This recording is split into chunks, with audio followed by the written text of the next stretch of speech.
DKI Jakarta ini disiram cat oleh orang tak dikenal. Cat berwarna kuning ini sendiri terlihat memanjang di bagian kiri badan mobil. Tak jauh dari lokasi terparkirnya mobil, juga ditemukan kantong plastik berwarna hitam yang penuh dengan cat berwarna kuning.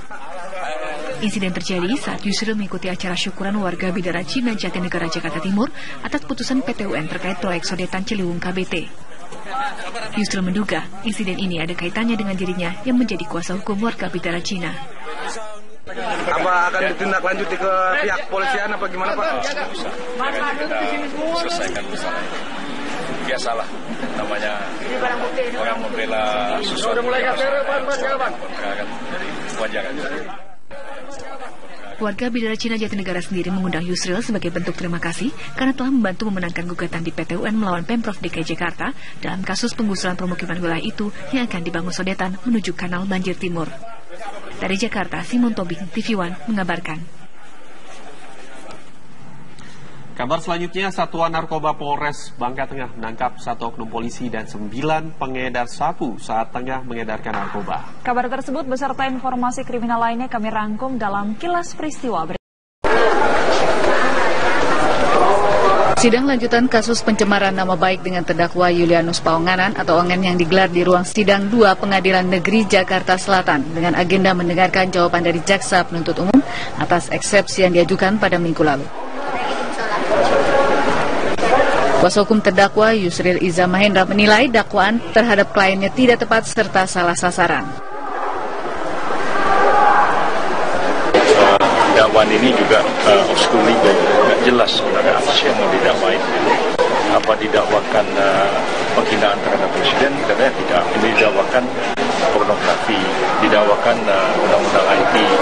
Ya kalau pornografi yang didakwakan foto ini sama sekali bukan dibuat oleh Ongen dan juga Ongen bukan orang pertama yang mengupload foto ini. Bahkan foto ini diupload oleh orang yang ada dalam foto itu sendiri, yaitu Nikita Mirzani.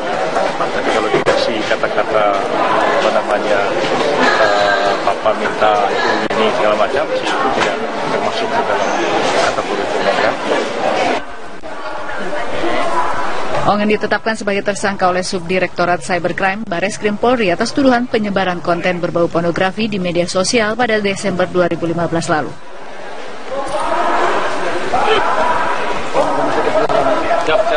Dari Jakarta, Robin Freddy, TV One mengabarkan. Puluhan bidan desa menerobos paksa lokasi acara menteri di Cinere, Depok, Jawa Barat dan mereka menuntut pengangkatan menjadi pegawai negeri sipil.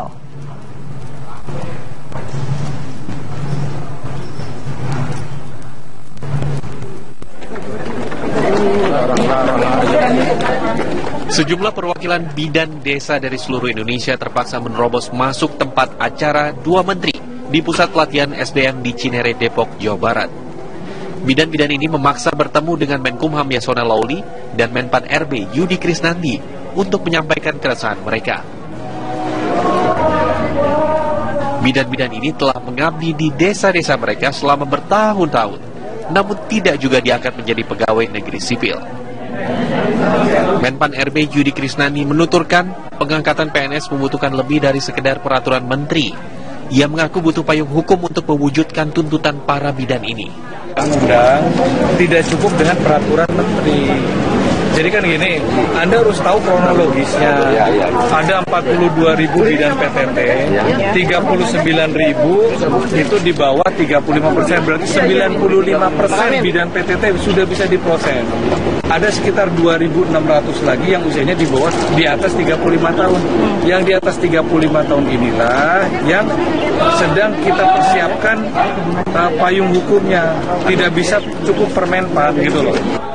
Sementara itu, anggota DPR fraksi PDIP Rieke Diah Pitaloka selaku pendamping para bidan ini menagih janji kampanye Presiden Jokowi terkait kesejahteraan para bidan.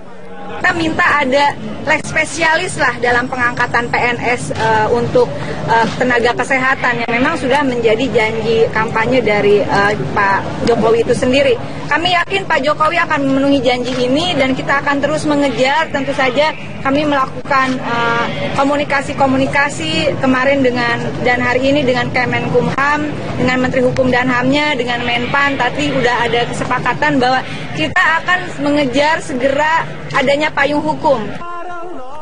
Meski pertemuan dengan para menteri berjalan singkat, namun para perwakilan bidan desa optimis pemerintah akan memperhatikan nasib mereka. Dari Depok, Jawa Barat, Parulian Panggabean, TV One mengabarkan.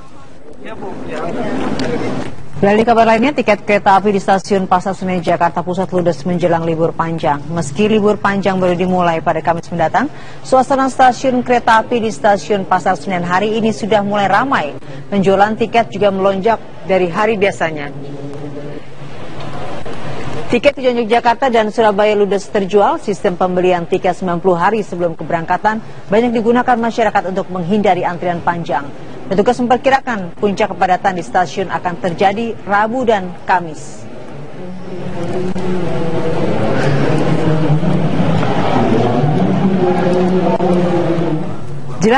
Terima kasih Anda masih bersama kami di ruang kita. Keluarga besar dari Feby tentunya sudah bisa bernapas lega karena pelaku pembunuhan mahasiswa Universitas Gadjah Mada tersebut telah ditangkap oleh aparat kepolisian.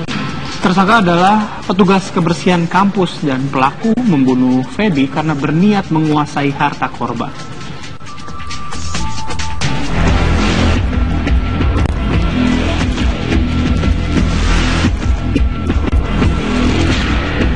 Dalam dibalik tewasnya Feby Kurnia, mahasiswi geofisika Universitas Gadjah Mada akhirnya terungkap.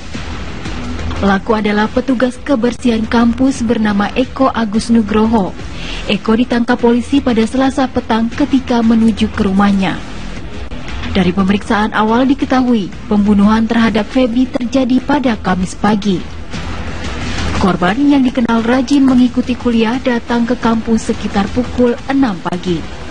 Di saat bersamaan pelaku tengah membersihkan kelas. Saat korban memasuki toilet, Eko membuntuti korban dan kemudian menghabisi nyawa Feby di dalam toilet tersebut.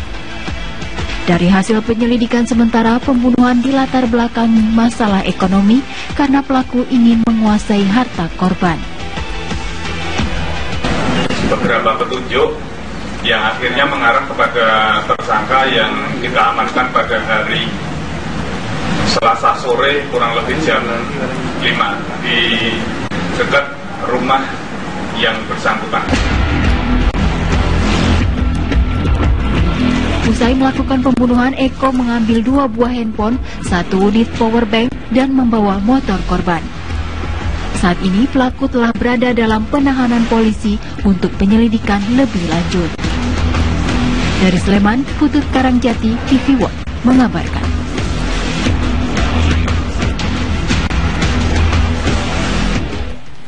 Untuk memperbarui informasi pasca tertangkapnya pembunuhan terhadap salah satu mahasiswi UGM, kita akan bergabung dengan Danita Riyadini langsung dari Yogyakarta. Danita. Pasca ditangkapnya pelaku pembunuhan mahasiswi UGM atas nama Feby Kurnia, saat ini pelaku ataupun tersangka dilakukan penyelidikan lebih lanjut oleh tim penyidik dari Polda Daerah Istimewa Yogyakarta. Dan terkait dengan motif, memang betul motif awal yang dinyatakan oleh pihak kepolisian adalah motif ekonomi, ingin menguasai harta korban, mengingat ataupun melihat ada sejumlah barang-barang korban yang berhasil diambil oleh pelaku, diantaranya ada handphone, ada power bank, dan barang berharga lain seperti sepeda motor milik korban. Update terkini terkait dengan pengusutan ataupun penyelidikan lebih lanjut kasus pembunuhan Feby Kurnia, Kapolda Daerah Istimewa Yogyakarta, Brigjen Polisi Prasta Wahyu sudah bersama saya siang hari ini. Selamat siang Pak Kapolda. Update terkini terkait dengan kasus Feby Kurnia seperti apa? Untuk Feby Kurnia masih kita lakukan pemeriksaan saksi. Jadi banyak beberapa saksi yang kita periksa, mulai yang melihat Feby sore itu, kemudian jika nanti masih diperlukan lagi kita akan lakukan rekonstruksi. Ketika kita melihat bahwa kronologis kejadian di informasi awal ada seorang saksi bernama Mira, apakah juga polisi segera akan memanggil Mira ketika rekonstruksi dilakukan? Ya, semua akan kita coba hadirkan. Jika tidak, nanti ada perwakilan sesuai dengan ketentuan yang ada, SOP yang ada. Pak Kapolda, pelaku adalah petugas kebersihan. Apakah sudah mengenal antara pelaku dan tersangka ini atau tidak? Sampai saat ini kayaknya belum kena, tidak ada hubungan apa-apa. Cuma memang pelaku menginginkan benda yang ada pada korban seperti HP, sepeda motor, semuanya memang sudah diikuti dari bawah. Kalau menurut pengakuan daripada pelaku, demikian. Selanjutnya untuk proses hukum terhadap tersangka ataupun pelaku ini kan dijerat dengan pasal pembunuhan. Apa kemudian jeratan kasus ataupun pasal yang disangkakan terhadap pelaku ini, mengingat bahwa ini adalah pembunuhan terhadap mahasiswa yang sudah terjadi beberapa hari sehingga akhirnya bisa ditemukan? Ya, nanti rencananya akan kita kenakan pasal 338, kemudian pasal 365 ayat 3 dan 351 ayat 3. Ancaman hukumannya 15 tahun. Dalam penemuan awal, Pak, ada jeratan di leher. Namun ketika ada hasil otopsi sementara, pemeriksaan luar, tidak ditemukan tanda-tanda kekerasan. Seperti apa, Pak? Apa karena kondisi jenazah memang sudah membusuk sehingga dari pemeriksaan luar tidak terlihat adanya kekerasan? Karena kondisi yang membusuk sehingga mungkin agak sulit melihat tanda-tanda kekerasan mungkin ya. Kemarin juga kami dengan dokter banyak berdiskusi, namun data lengkap, hasil lengkapnya akan kami ambil dan kami rasa dengan alat bukti dari visum nanti, dari otopsi nanti akan menguatkan kita untuk dalam rangka menjerat pelaku. Pak, ini kan beberapa hari ini ada beberapa kasus di Yogyakarta, namun sudah berhasil diungkap dengan cepat begitu oleh jajaran Polda DIY. Himbauan kepada masyarakat agar kembali tenang karena memang sudah diungkap oleh polisi. Ya, kami berharap kepada warga Yogyakarta jangan sesah lagi. Kita alhamdulillah semenjak mulai dari penyiletan, kemudian penembakan, dan sekarang pembunuhan sudah kita ungkap semua dalam waktu 2 minggu ini. Dan harapan kami sebagai penjaga keamanan ketertiban masyarakat, warga masyarakat tidak perlu resah lagi, kegiatan seperti biasa, dan semoga bisa menyatakan bahwa Jogja ini sebagai daerah yang istimewa yang memang patut untuk dikunjungi untuk wisatawan ya. Terima kasih Bapak Kapolda informasinya. Saksi-saksi dan juga rekonstruksi akan segera dilakukan untuk memperkuat data dan mengetahui modus sebenarnya yang dilakukan pelaku untuk melakukan pembunuhan terhadap korban Feby Kurnia. Dan informasi awal adalah motif ekonomi, namun lagi-lagi pihak kepolisian masih akan terus mendalami kasus ini sehingga motif sebenarnya akan segera terungkap. Bayu dan juga Dita. Baik, terima kasih Danita Riyandini melaporkan langsung dari Yogyakarta.